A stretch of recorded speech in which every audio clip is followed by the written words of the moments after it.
ଆଜି ମୁଁ କୌଣସି ଭଡ଼ା ନେଇକି ଯାଉନି, ମୋ ଫ୍ୟାମିଲି ସହ ଯାଉଛି ଗୋଟେ ଭୋଜି ଖାଇବା ପାଇଁ। ସେ ବି ମୋ ମାମୁଁ ଘର ଗାଁକୁ। ଆଉ ଆମେ ବହୁତ ଦିନ ପରେ ମାମୁଁ ଘର ଗାଁକୁ ଯାଉଛୁ।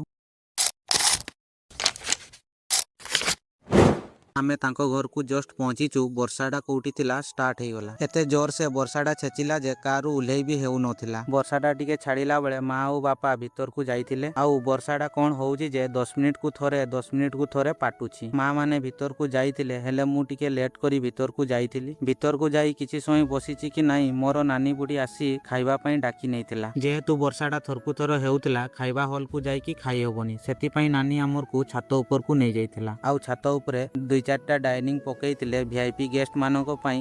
ଆମେ ବି ସେଇଠି ବସିକି ଖାଇଥିଲୁ। ଆଉ ମୋ ନାନୀ ବୁଢ଼ୀ ବି ଖାଇ ନଥିଲା ତ ସେ ବି ମୋ ସହ ବସି ଖାଇଥିଲା।